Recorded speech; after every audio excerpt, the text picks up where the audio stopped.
Selamat datang di Cahaya Cerita, tempat di mana kisah-kisah drama penuh makna dan inspirasi hadir untuk menemani hari-hari Anda. Jangan lupa untuk like, komen, dan subscribe agar tidak ketinggalan cerita terbaru dari kami. Kilauan. Rendra Adi Prasetyo dikenal sebagai sosok yang sempurna di mata banyak orang. Di usia 32 tahun, ia sudah menjadi CEO sebuah perusahaan teknologi raksasa di Jakarta. Wajahnya sering terpampang di majalah bisnis, dipuji sebagai generasi muda visioner yang membawa perubahan besar dalam dunia digital Indonesia. Namun di balik jas rapi dan senyum dingin di depan kamera, tersembunyi seorang pria yang hampir kehilangan dirinya sendiri. Hari-harinya penuh rapat, tenggat, dan tekanan investor. Tidur hanya 2 jam, makan sering dilewatkan. Waktu adalah uang. Begitu kalimat yang selalu ia ulang kepada bawahannya. Semua orang kagum pada kedisiplinannya, tapi tak ada yang tahu bahwa dadanya sering terasa sesak setiap kali malam datang. Malam itu, setelah memimpin presentasi penting di depan ratusan karyawan, Rendra berdiri tegap di ruang rapat lantai 30. Lampu-lampu kota Jakarta berkelip di balik kaca besar, seolah memberi tepuk tangan atas keberhasilannya. Namun, senyum di wajahnya perlahan pudar. Pandangannya kabur. Dunia di sekitarnya berputar cepat. Suara-suara mulai menjauh. "Pak Rendra?" panggil sekretarisnya. Panik melihat sang CEO memegang dada. Sebelum siapapun sempat berbuat apa-apa, tubuh Rendra jatuh ke lantai dengan suara keras. Ruangan berubah panik. Beberapa staf berlari memanggil ambulans, sementara yang lain mencoba memberi pertolongan pertama. Tapi napasnya semakin lemah. Beberapa menit kemudian, sirene meraung di depan gedung. Rendra dibawa ke rumah sakit internasional dengan peralatan lengkap. Tim dokter segera melakukan pemeriksaan intensif. Diagnosa mereka mengejutkan. Koma akibat komplikasi saraf dan tekanan jantung yang parah. Hari-hari berlalu, namun kondisi Rendra tetap sama. Terbaring tak bergerak di ranjang putih, ditemani suara mesin monitor yang monoton. Ibunya, Bu Ratna, menangis setiap malam di samping tempat tidur. Para dokter terbaik sudah mencoba segala cara, terapi saraf, stimulasi otak, hingga perawatan intensif luar negeri. Tapi tak ada perubahan sedikit pun. "Maaf, Bu Ratna," ucap dokter utama dengan nada berat. "Kami sudah melakukan yang terbaik. Sekarang, hanya keajaiban yang bisa menyadarkannya." Ruangan itu sunyi. Hanya suara alat medis yang berirama pelan, seolah menghitung waktu yang terus berjalan tanpa kepastian. Di balik kaca ruangan icu itu, seorang raksasa bisnis terbaring tak berdaya, dan tanpa disadari siapapun, takdir baru sedang menunggu untuk mengetuk pintu kehidupannya. Di sebuah panti asuhan sederhana di pinggiran kota, kehidupan berjalan dengan tenang dan penuh kesederhanaan.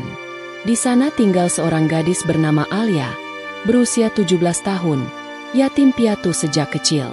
Wajahnya lembut, matanya jernih, dan senyumnya selalu memberi ketenangan bagi anak-anak panti yang lebih muda. Sehari-hari, Alia membantu ibu pengurus panti, Bu Marni, mengurus anak-anak, memasak, dan sesekali mengobati luka kecil mereka. Alia bukan gadis biasa. Dari almarhum ayahnya yang dulu dikenal sebagai tabib di kampung, ia mewarisi pengetahuan tentang tanaman obat dan cara meraciknya. Ayahnya sering berpesan, obat terbaik bukan hanya dari daun, tapi dari niat dan doa yang tulus. Kata-kata itu tertanam kuat dalam hati Alia. Setiap kali ada anak panti yang sakit, ia akan memetik daun, menumbuknya, lalu membacakan doa-doa lembut sambil tersenyum. Entah bagaimana, setiap orang yang dirawatnya selalu cepat pulih. Malam itu, selepas makan malam, Bu Marni datang membawa koran yang dibacanya di warung. Di halaman depan terpampang berita besar tentang seorang CEO muda, Rendra Adi Prasetyo, yang koma mendadak setelah rapat penting. "Kasihan, masih muda, tapi katanya dokter sudah angkat tangan," ucap Bu Marni lirih. Anak-anak panti mendengarkan dengan rasa penasaran, tapi Alia terdiam. Ada sesuatu di dalam hatinya yang bergetar aneh. Nama itu seolah memanggil ingatannya akan sesuatu yang tak bisa ia jelaskan. Malam semakin larut. Angin berhembus pelan melewati jendela kayu kamar panti yang kecil. Alia mencoba tidur, tapi pikirannya gelisah.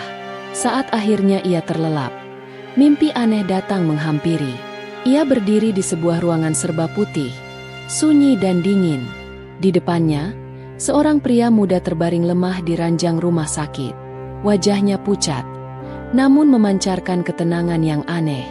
Tiba-tiba, dari balik cahaya lembut, muncul sosok yang sangat dikenalnya, ayahnya. Dengan senyum yang sama seperti dulu, ia berjalan mendekat dan meletakkan tangan di pundak Alia. "Tolonglah dia, Nak." Suara itu berbisik pelan.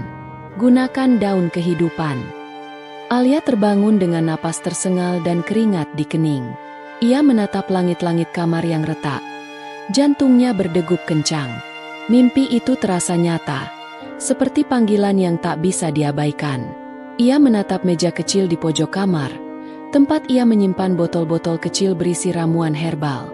Tangannya bergetar saat menyentuh satu daun kering berwarna keperakan, daun selasih putih, tanaman langka yang dulu ayahnya sebut sebagai daun kehidupan. Alia memejamkan mata, berdoa dalam hati, "Ya Allah, jika ini memang petunjuk Mu, tunjukkan jalanku untuk menolongnya." Sejak malam itu, hatinya tak lagi tenang. Ia tahu hidupnya akan berubah, dan mungkin takdirnya baru saja dipanggil oleh sesuatu yang lebih besar dari dirinya sendiri. Keesokan paginya, sinar matahari baru menyentuh atap panti asuhan ketika Alia sudah bersiap dengan tas kain kecil di punggungnya. Ia hanya membawa beberapa helai pakaian, sebotol air, dan ramuan daun selasih putih yang disimpannya dalam wadah kaca kecil berisi cairan bening. Ramuan itu dibuat semalam suntuk. Ia menumbuk daun langka itu sambil berdoa, memohon agar Tuhan menuntun langkahnya. Bu Marni sempat menahannya. "Alia, kau yakin mau pergi sendiri ke Jakarta? Kau bahkan tidak kenal orang yang ingin kau tolong." Alia menunduk. Suaranya lembut tapi tegas. "Saya tidak tahu kenapa, Bu, tapi hati saya bilang, saya harus pergi. Kalau benar mimpi itu pertanda, saya tidak bisa diam saja." Bu Marni terdiam lama, lalu mengusap kepala Alia. "Kalau begitu pergilah, Nak. Semoga Tuhan menjaga setiap langkahmu." Dengan uang seadanya hasil tabungan kecil dari menjual jamu herbal, Alia naik bus antar kota menuju Jakarta. Perjalanan panjang ditempuh dengan sabar. Bus berguncang melewati jalan berliku, udara panas bercampur bau solar, namun Alia tak mengeluh sedikit pun. Di pangkuannya, ia memeluk erat tas kecil berisi ramuan, seolah di dalamnya tersimpan harapan besar yang belum sempat diucapkan. Beberapa kali ia menatap keluar jendela, melihat sawah berganti gedung-gedung tinggi. Dalam hatinya, Alia merasa kecil di tengah gemuruh kota yang megah itu. Ia belum pernah ke Jakarta sebelumnya. Semuanya terasa asing, dingin, dan menakutkan. Namun ia terus berjalan, berbekal alamat rumah sakit yang ditulis Bu Marni di secari kertas. Sesampainya di rumah sakit besar itu, bangunan megah dengan kaca mengkilap dan penjagaan ketat, Alia menatap kagum sekaligus gugup. Ia mendekati petugas keamanan dengan sopan. "Permisi, Pak. Saya ingin menemui pasien atas nama Rendra Adi Prasetyo. Saya punya obat herbal." Belum sempat ia menyelesaikan kalimatnya, Satpam menatapnya dari ujung kepala hingga kaki, lalu mendengus. "Ini rumah sakit elit, bukan tempat main anak panti. Jangan bikin ribut. Sana pergi." Bentaknya kasar. Alia terkejut dan menunduk dalam. Matanya panas menahan air mata. Ia mencoba menjelaskan, namun penjaga itu tak mau mendengar. Orang-orang di sekitar hanya menatap sekilas, lalu berlalu begitu saja. Dunia kota ternyata sekeras yang dibayangkannya. Ia berjalan menjauh, duduk di taman kecil di depan rumah sakit. Angin sore berhembus pelan, membawa suara jangkrik dari kejauhan. Di dadanya, ada perasaan hampa, antara marah, sedih, dan putus asa. Namun ketika ia menggenggam botol kecil berisi ramuan itu, suara ayahnya seolah bergema di telinganya. "Tolonglah dia, Nak. Gunakan daun kehidupan." Alia menghapus air matanya. Hatinya mulai kembali teguh. "Aku tidak boleh menyerah," bisiknya. "Jika Tuhan mengirimkan mimpi itu, Pasti ada jalan. Dengan tekad baru di dadanya, ia menatap kembali ke arah rumah sakit besar itu. Cahaya senja memantul di dinding kacanya, seakan memberi isyarat bahwa perjalanan Alia baru saja dimulai. Senja mulai turun, mewarnai langit rumah sakit dengan semburat jingga pucat. Di bangku taman yang sepi, Alia duduk memeluk lututnya. Air matanya jatuh satu persatu, membasahi ujung jilbab lusuh yang ia kenakan. Sejak pagi ia berusaha meyakinkan pihak rumah sakit untuk memberinya izin menjenguk pasien bernama Rendra Adi Prasetyo. Namun tak ada yang mau mendengarkan. Bagi mereka, ia hanyalah gadis yatim tanpa nama dan tanpa pengaruh. Di saat keputusasaan hampir menelan hatinya, langkah ringan terdengar mendekat. Seorang perawat muda dengan wajah lembut berhenti di depannya. "Kamu kenapa, Dek?" tanyanya lembut. Alia mengangkat wajahnya perlahan. Matanya sembab. Suaranya serak. "Saya ingin menolong seseorang, tapi mereka tidak percaya." Perawat itu duduk di sampingnya, memperkenalkan diri sebagai Sinta, perawat yang baru beberapa bulan bekerja di rumah sakit itu. Ia mendengarkan cerita Alia dengan penuh perhatian, tentang mimpinya, tentang ramuan warisan ayahnya, dan tentang keyakinannya bahwa Tuhan mengirimnya untuk menyembuhkan seseorang bernama Rendra. Sinta terdiam sejenak, lalu menghela napas panjang. "Aku tahu siapa yang kau maksud," katanya lirih. "Dia memang pasien yang sedang koma di ruang VIP. Semua dokter sudah menyerah. Tapi, entahlah, ada sesuatu dalam ceritamu yang membuatku percaya." Alia menatap Sinta penuh harap. "Kau mau bantu aku?" Sinta menatap sekeliling, memastikan tak ada yang mendengar. "Baiklah, aku bantu kau masuk sebentar. Tapi cepat. Ya, kalau ketahuan dokter, aku bisa dipecat." Dengan jantung berdebar, Alia mengikuti langkah Sinta melewati lorong rumah sakit yang sunyi. Cahaya putih lampu neon memantul di lantai, menciptakan suasana tegang. Setiap kali suara langkah petugas lain terdengar, mereka berhenti sejenak dan menunduk. Akhirnya, mereka tiba di depan ruang perawatan VIP. Melalui kaca besar, Alia melihat seorang pria muda terbaring di ranjang putih.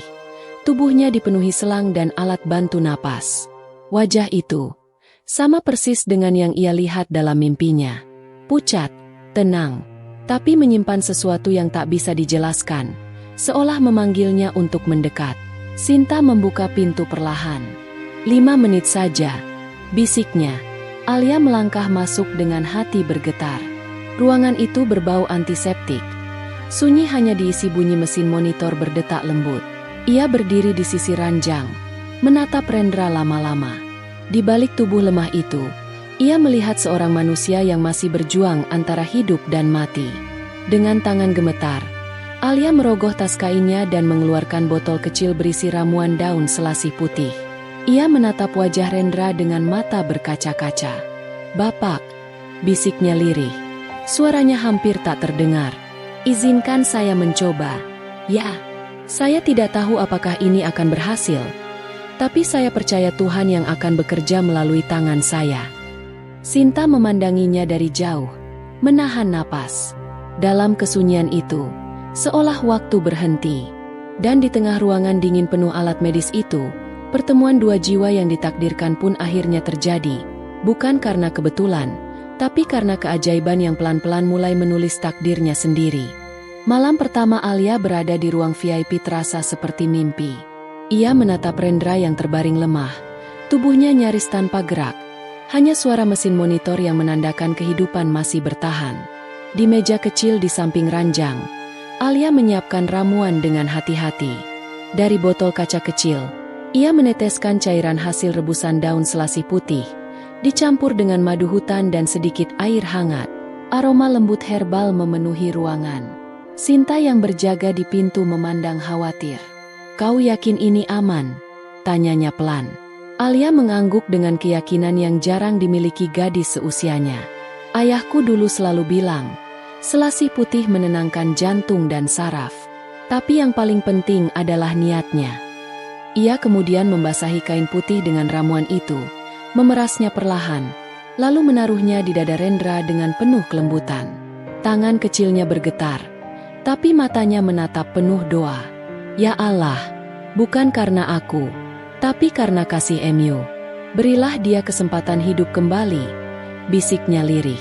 Setiap malam, Alia datang bersama Sinta secara diam-diam. Mereka mengganti kompres, mengusap tangan Rendra, dan berdoa dalam hening. Sinta sering memandang kagum. Gadis sederhana itu memperlakukan pasien yang tak dikenalnya seolah merawat keluarganya sendiri. Hari berganti hari, namun belum ada tanda berarti. Dokter yang memeriksa setiap pagi selalu berkata sama. Masih stabil, tapi belum sadar. Meski begitu, Sinta menyadari sesuatu. Detak jantung Rendra mulai lebih teratur, napasnya sedikit lebih dalam, dan warna kulitnya tidak sepucat sebelumnya. Lihat, Sin, bisik Alia suatu malam. Tubuhnya mulai hangat. Sinta hanya bisa tersenyum tipis. Mungkin memang ada sesuatu dari daunmu itu, Alia. Hari ke-7 tiba. Hujan turun di luar rumah sakit. Rintiknya mengetuk kaca jendela. Suasana ruangan redup. Hanya lampu kecil di sudut yang menyala. Alia duduk di samping ranjang, menatap Rendra yang masih diam. Ia menggenggam tangan pria itu, sementara Sinta mencatat hasil monitor. Tiba-tiba, suara pelan terdengar dari mesin. Bip, bip, bip. Sedikit lebih cepat dari biasanya. Sinta mendongak kaget. Garis hijau di layar bergerak tak biasa.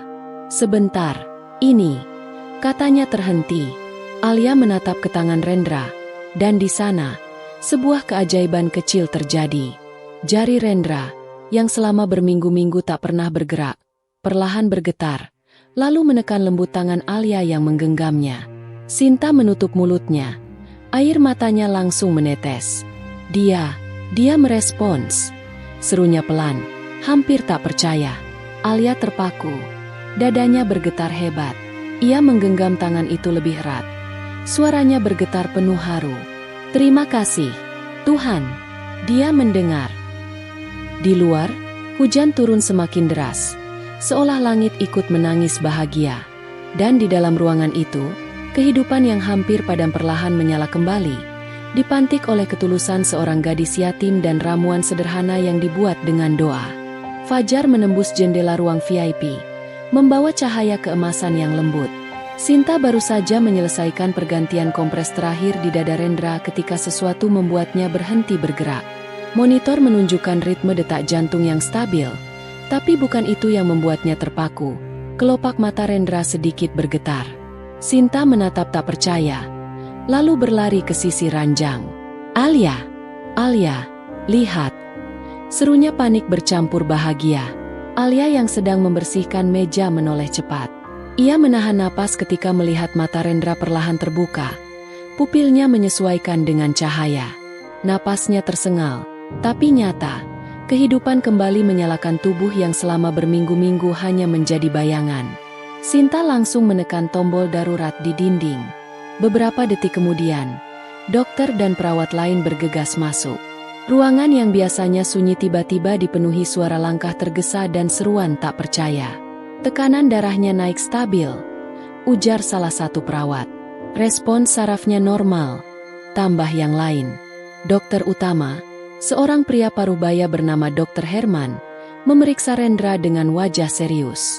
Namun perlahan ekspresinya berubah menjadi keterkejutan. Mustahil, gumamnya pelan. Ini di luar prediksi medis. Tak ada terapi atau obat yang bisa memulihkan secepat ini. Bu Ratna, Ibu Rendra, yang datang tergesa setelah menerima kabar dari perawat, langsung meneteskan air mata begitu melihat putranya membuka mata. Rendra, nak, kau sadar? Tangisnya pecah di sisi ranjang. Rendra menatap samar. Suaranya serak. Bu, aku di mana? Tangis dan tawa bercampur dalam ruangan itu.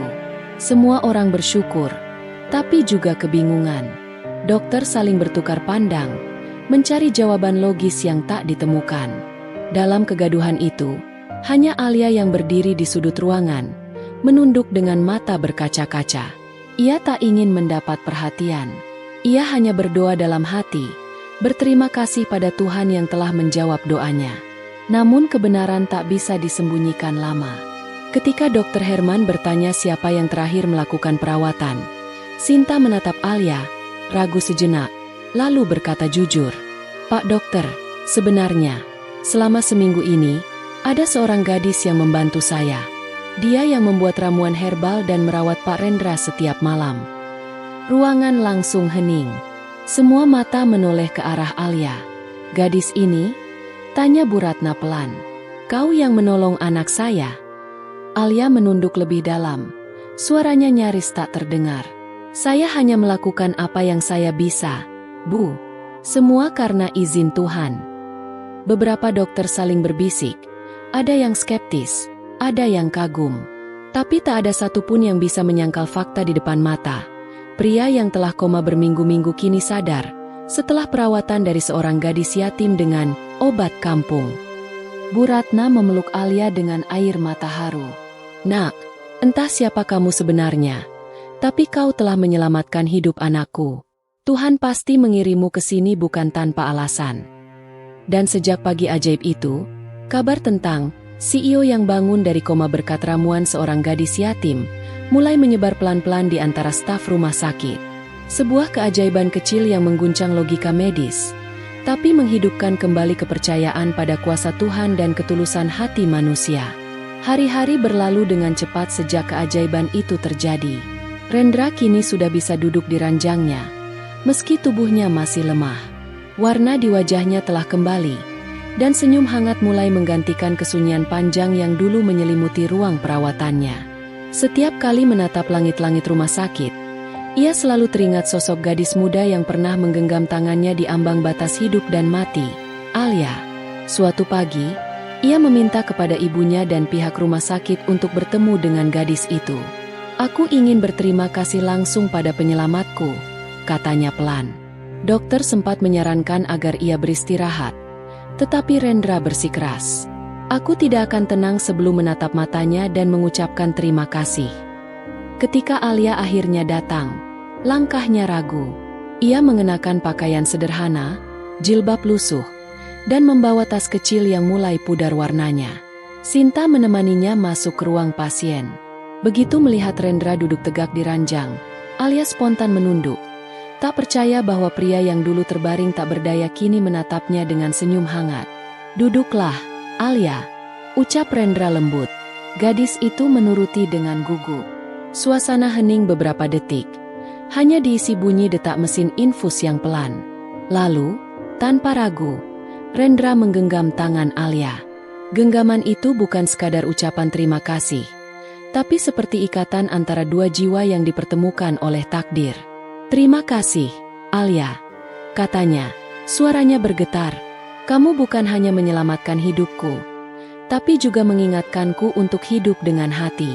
Selama ini aku sibuk mengejar ambisi, sampai lupa rasanya bersyukur."